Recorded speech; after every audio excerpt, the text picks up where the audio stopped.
Hello family, কেমন আছো? Good morning. আজকে নতুন ব্লগ, নতুন সকালের সাথে। গাছে কটা ফুল ছিল, আগে ফুলগুলো ভাবলাম তুলে নিই। আজ আর রান্নাঘরে সকাল থেকে না, আগে হচ্ছে ঘরের কাজ। যেহেতু শেরুর আজকে স্কুল নেই, ও টিউশনে গেছে, সকালে একটু বিস্কুট খেয়ে চলে গেছে আশিস মাঠে। তো আমি আগে ভাবলাম ঘরটা ঝেড়ে নিই, কারণ জল চলে যাবে, ঘর না ঝেড়ে গলিগলা ধোয়াতে পারি না। তো জল চলে যাবে, আগে ঘরটা ঝেড়ে গলিগলা ধুয়ে তারপরে বাসি বিছনাটা উঠাবো।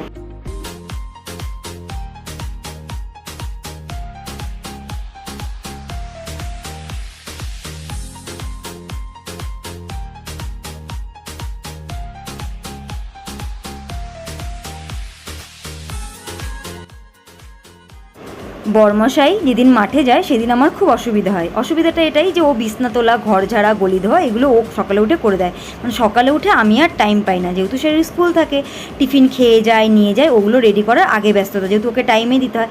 যেখানে বরমশাই থাকে না, এগুলো সব আমাকে করতে হয়, এই জন্য আমার একটু রাগও হয়।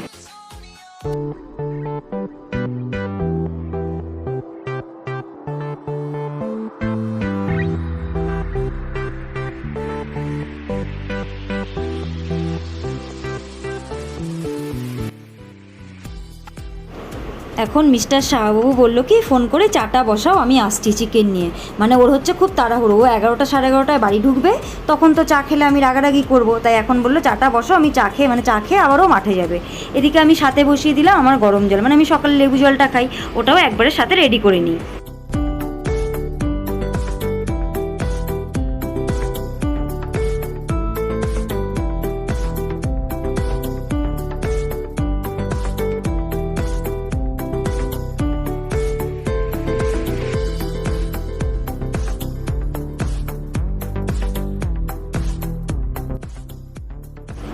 এই যে বরমশাই আজকে ক্যামেরাতে ধরা দিয়েছে, উনি মোটেই আসতে চায় না। আগের কিছু ভিডিও দেখবা, সেখানে তাও আছে, কিন্তু এখন উনি আসতেই চায় না। আসলে হচ্ছে বরমশাই কথা খুবই কম বলে, খুবই গোমরামুখ, সাথে আজকে শেরুও আছে। তো কিন্তু ওনাকে মাঠে যেতে বলো, ক্রিকেট খেলতে বলো, তখনও না একদম কথা।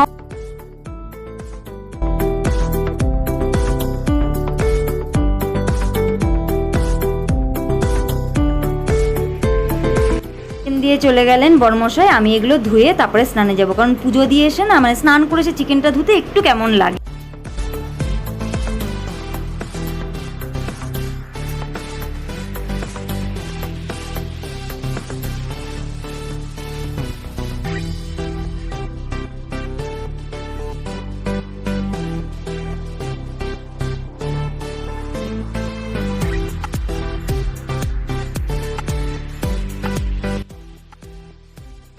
পুজো পার্বণ কমপ্লিট, এবার চলে আসলাম রান্নাঘরে। সকালের ব্রেকফাস্ট করিনি, তো ব্রেকফাস্টে আজকে বানিয়ে দেবো গোলা রুটি। গোলা রুটি মানে একটু বেশ সব রকম সবজি দিয়ে, যা সবজি থাকে, আমার আজকে ছিল গাজর, আলু, তারপরে পেঁয়াজ, লঙ্কা টঙ্কা দিয়ে বানিয়ে দেবো। আজকে বেশি সবজি নেই, একটু টমেটো, তো আমি যা থাকে সব রকম সবজি দিয়ে এটা বানিয়ে বেশ ভালো লাগে। একটু লঙ্কার গুঁড়ো, একটু তোমার জিরার গুঁড়ো দিয়ে এটা খেতে বেশ ভালো লাগে। বেশ মুচমুচ করে ভেজে নিলেন। আমার ছেলেটাকে বলে পিৎজা গোলা রুটি।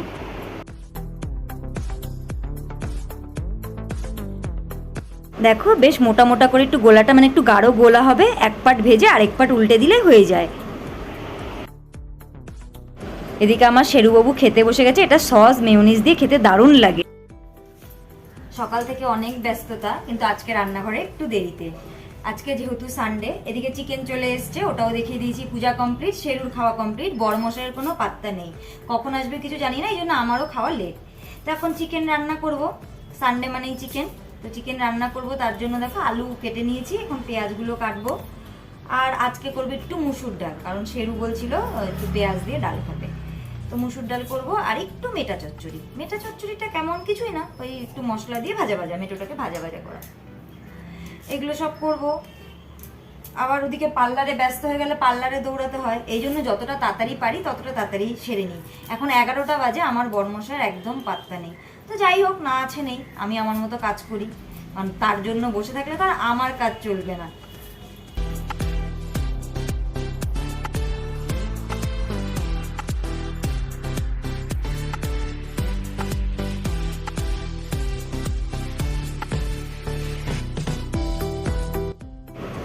বললাম না, কাস্টমার চলে আসলে পার্লারে ছুটতে হবে, তো কাস্টমারকে তো ফেরানো যাবে না, কাজের মধ্যে দিয়ে এইভাবেই আমি কাজ করি। এগুলো তো তোমরা আগেও দেখেছো।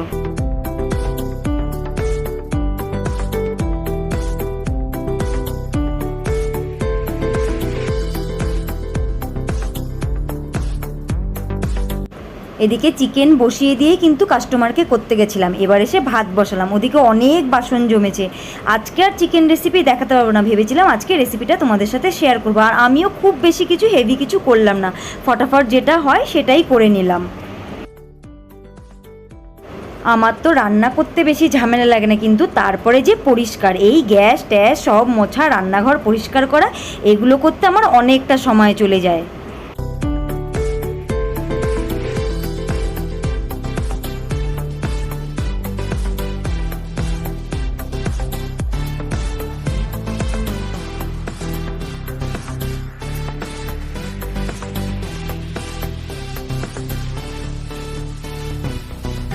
এদিকে চিকেন কারি বানিয়ে নিয়েছি, আর করে নিয়েছিলাম বললাম না মুসুর ডাল পেঁয়াজ দিয়ে, আর একটু মেটে চচ্চড়ি, এটা দিয়ে দুপুরের খাওয়া।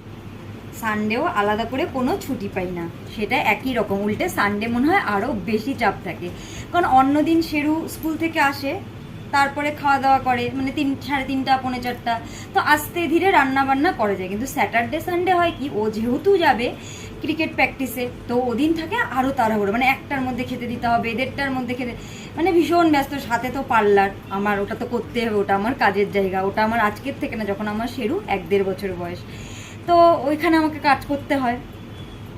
মানে পার্লার আর ঘর এই করতে করতে আমি পুরো অস্থির, সাথে মিডিলে ছেলের খাবার দাও, ঘরের খাবার দাও, এইগুলো করতে আরও ব্যস্ততা। তো আর দুপুরের পরে তোমাদের সাথে দেখা হয়নি, দেখা করার সময় পাইনি, সাথে ছিল না মোবাইলে চার্জ, যেহেতু সকাল থেকে ভিডিও শ্যুট করতে হয়, তো ফোনে চার্জ থাকে না, অনেক সময় চার্জ থাকে না, চার্জে দিয়ে আমাকে অন্য কাজগুলোও করতে হয়। তারপরে শেরু আর মিডিলে আমাদের বাড়িতে আরেকজন এসেছিল, আমার মাসি শাশুড়ি, মানে আমাদের আত্মীয় স্বজন সব পাড়াতেই থাকে, মানে আশেপাশে একটু একটু, তো মাসি শাশুড়ি একটু দরকার ছিল, তো আসলো, তখন আমি একটু কথা বললাম মাসি শাশুড়ির সাথে, মাসি শাশুড়ির নাতিটা আসলো, ওদের সাথে একটু কথা বললাম, বলে টোলে তারপরে ফোনটা চার্জে দিয়ে শেরুকে খেতে দিলাম কি আজকে খাইয়ে দিতে হলো, বলছে আজকে দেরি করে ফেলেছো, দেরি না, একটু গল্প, লোক আসলে তো একটু কথা বলতেই হয় বলো। তো ওকে খাইয়ে দিলাম, দিয়ে বড়মশাইকে দিয়ে আমিও ফটাফট করে খেয়ে নিলাম, কারণ না হলে আর হয়তো খাওয়াও হবে না, এত ব্যস্ত। তো এইগুলো করে আর ভাল লাগছিল না, তারপরে বসলাম এডিটিংয়ে। ছোট ছোট আমি কিন্তু শর্টও দিই, তো তোমরা শর্ট দেখতে পারো, ওখানে রান্না দিয়ে আমি ইউটিউব, মানে তোমাদের সাথে ব্লগেও শেয়ার করি রান্না। আজকে আর সময় পাইনি, তো তাই রান্নাটা শেয়ার করতে পারলাম না। ওগুলো করে ঠোরে একটু ভাবলাম বসি, তা বসবো আর কোথায়, এই যে কাপড়গুলো আজকে কম কাপড় ছিল, এই দেখো আজকে অনেকগুলোই, না অত না, অল্প মোটামুটি কাপড় ছিল। বড়মশাই তো আজকে অনেক দেরিতে এসছে, তাই একটু রাগারাগিও হয়েছে। মাঠে গেলে আর ফিরতে চায় না, তখন খুব রাগও হয়। তো ও আসলো, ওকে খেতে টেতে দিলাম, দিয়ে আমি আর সকালের খাওয়ার টাইম পেলাম না, এই ব্যস্ত, এদিকে ভিডিও শ্যুট করতে হয়, এদিকে ঘরের কাজ, এদিকে পার্লার, শর্টটা একা সারতে হয়, তো এইগুলো করে তোমাদের সাথেও আর কথা হয়নি। ভাবলাম কাপড় তো গুছাবো, এখন একটু তোমাদের সাথে দেখা করা যাক।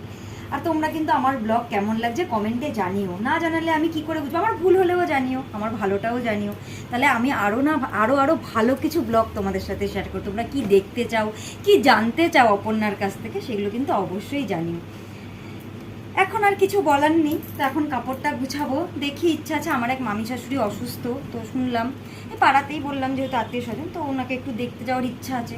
যদি যাই, যদি মনে হয় শ্যুট করবো তো করবো, না হলে নাও, কারণ কি সবাই সব কিছু পছন্দ করে না যে দেখতে গিয়ে আবার ব্লগ শ্যুট করছে, তো হয়তো নাও করতে পারি, যদি ভালো মনে হয় তাহলে হয়তো করতে পারি। তো চলো এখন একটু কাপড় কাটা গুছিয়ে, অল্পই কাপড়, আজকে ফটাফট হয়ে যাবে। ওদিকে পার্লারে আবার বেল বাজলে দৌড় মারতে হয় আমাকে। আমি মামি শাশুড়ির বাড়ির থেকে ফিরে এসেই যেই বাড়িতে ঢুকেছি তখনই পার্লারের বেল বেজেছে, চলে আসলাম পার্লারে।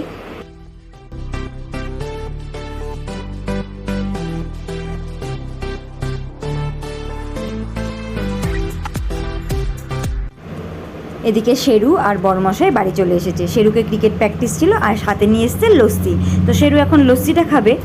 তো দেখো লস্যি নিয়ে পালিয়েছে, আমি পেছন দিয়ে ভিডিও করছি, তো আমাকে বলছে তুমি ভিডিও কেন করছো, এখনও লস্যি খেতে ভীষণ ব্যস্ত।